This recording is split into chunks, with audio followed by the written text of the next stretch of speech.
It is a very sad evening here in Terre Haute. I'm live here near the scene where Detective Ferenczi was killed earlier today. Now let's take a look. If you look to my left here at the intersection of Cherry and First Streets here, police are blocking that off, and over my right shoulder, it's an identical scene over there. Now, you just heard from Indiana State Police Superintendent Doug Carter. He says that the community is in a tremendous debt of gratitude to Detective Ferenczi. He says that debt just simply cannot be repaid, and you can still hear some sirens here in the distance behind me. Things are starting to calm down just a little bit compared to how they were earlier. You have some state police troopers, you have Vermilion County Sheriff's deputies, and you have parents that are taking their kids home, or some students that are leaving school for the day. Now, I'm going to take a step out of frame here so you can get a full picture of what's going on. Well, Caitlin, I can tell you what hasn't changed, and that's the fact that it is really, really cold outside. I'm here with Indiana State Police Sergeant Matt Ames, and we're going to talk to him in just a second. But first, I want to show you what those conditions look like. Outside of our window here, you can see we're on McDaniel Road, just outside Terre Haute. Things are as icy as they can get here. I truly have a front row seat here at the drive-through scare at the Wabash Valley Fairgrounds, and I'll be honest with you, I've already been scared a couple times. Before you hit the road this Thanksgiving holiday season, you'll want to do these few things. First, you're going to want to buckle your seatbelt. You'll also want to watch your speed. And most importantly, don't drink and drive. Otherwise, you could see police lights in your rearview mirror. Crews say that they hope to have Interstate 70 here open about 10 a.m. You can see the westbound lanes are still going, but the eastbound lanes obviously still closed down. The city of Sullivan took a shot at reopening its pool, and people poolside say it's been a success.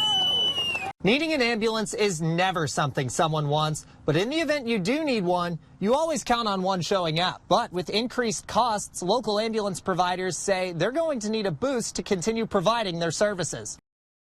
Right behind me at Highland Lawn Cemetery in Terre Haute, a man by the name of Teddy Sweat is buried. Teddy was tragically killed while fighting in Vietnam, but now his legacy is kept very much alive by his brother Everett. Things will never be the same for Commander Everett Sweat Jr., whose brother Theodore, or Teddy, was just weeks from coming home when he was killed in Vietnam. Everett told him to finish his final 3 months overseas so he'd be able to come back and play college basketball. It's a decision that lives with him to this day. I blame myself at times that I caused him to die because I told him to stay. So, I cry sometimes. Many other veterans feel similar pain. VFW Quartermaster Daryl Knight lost his wife's son in Iraq. He and Sweat always have their loved ones in their hearts. Everything that I do is with him in mind. But then I do it for a lot of veterans in mind. Sweat feels as if veterans like himself and his brother don't get the same salute to service they once did. Hey, hunt, ready, hunt. Seem like people have a problem with the veterans. You know, veterans have it hard. But even in the hardest of times and the biggest of heartaches, Sweat says after all his family has been through, he's able to take days like Memorial Day to reflect. Memorial Day is special, should be special for every American citizen in the United States of America. It should be special for them. Sweat says the best thing you can do on Memorial Day is honor those who have fallen in battle. Reporting in Terre Haute, Blake Dollier, News 10. Caleb Hodshire and his co-worker were driving from Kentucky through Terre Haute. That's when they found themselves right in the middle of a high-speed chase. Oh my gosh! Caleb Hodshire and his co-worker were driving on State Road 63 when an Indiana State trooper sped by and blocked the road. Police say there was a car that was headed the wrong way, going 100 miles an hour, straight for them. Hodshire got it all on film. Get down. He is gonna smack right into us. The emotions were as high as they could be. Oh, oh, oh, I caught up with Hodshire after the near miss with the speeding car. He says in his 5 years driving a semi, he's never seen anything like it. We didn't think that, there was going to be someone pop up in the oncoming lane doing 80 miles per hour in a high-speed police chase.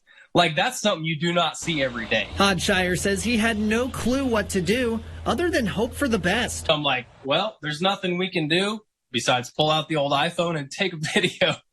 So I buckle my seatbelt and just hold on. That's all I could do was just hope and pray and hold on. The car missed Hodshire's semi by about a foot. Oh! He said being in the semi made him feel a little safer than if he were in a smaller vehicle, but he still braced himself for the worst. If a car hits you doing 80 miles per hour head on, it doesn't matter if you're in a semi or not. It's going to rattle you to your bone. Like, it's going to hurt. The car was stopped by the state trooper who threw stop sticks on the road. Hodshire says that trooper may have saved some lives. If that cop wouldn't have blocked us all off and told us to get out of the way, there could have been a very bad head-on collision that would have killed, an entire family. He is the man for, flattening those two tires. State police and county sheriffs are asking you to slow down and pay attention to a new speed limit at the intersection of State Road 63 and State Road 234. They're hoping this measure can help prevent an accident like the one that killed a North Vermilion High School student in May. I hit the road with state police in the early morning hours as they patrolled the intersection of State Road 63 and 234. Hey, we're here, we're working. Sergeant Matt Ames of Indiana State Police says these patrols can help prevent more tragedies in Cayuga. Morning, sir. Can I see your driver's license registration, please? We don't have to work any fatal accidents out here. We don't have to go and knock on a mom and dad's door and relay bad information to them about something of one of their loved ones. There have been 2 fatal accidents in the last 2 years at this intersection and 10 since 2000. Vermilion County Commissioner R.J. Donovan is grateful for the changes. He's been asking for them since 16-year-old Cameron Chevront was killed there in May. 20 years this intersection had seen no meaningful changes, and within 6 months we have finally started the ball rolling on changes. Granted, they're not major things, but every little bit helps. Donovan says he's appreciative of all the officers' work, but he says they need help from the community as well. I would urge, citizens and taxpayers to continue to push NDOT to continue to look for meaningful changes, whether that's a stoplight, whether that's a on and off ramp, whatever it may be. We will continue to fight for more changes. Ames says the goal isn't so much catching people speeding. This here's going to be a written warning this evening. It's keeping drivers and especially teenagers safe. We got double semis coming there. We're just not here about writing the tickets and writing infractions to individuals. We're here to make the roadway safer. For a full list of changes coming to this intersection, go to our website. That's WTHITV.com. Reporting in Cayuga, Blake Dollier, News 10.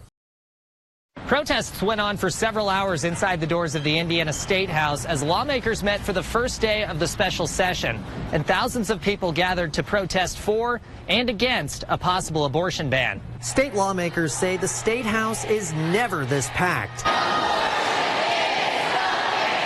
The first day of the special session had Wabash Valley Republican Bruce Borders and Democrat Tanya Paff focusing on different issues.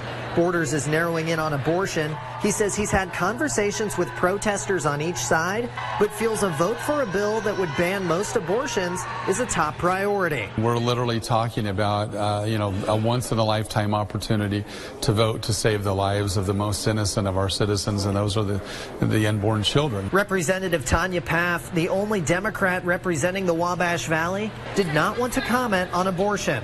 But in the past, she's expressed concerns with the transparency of the bill. She says she will be focusing on other issues like helping Hoosiers' wallets. I would like some relief for Hoosiers. So be it an automatic tax relief, absolutely. Give money back because you know what?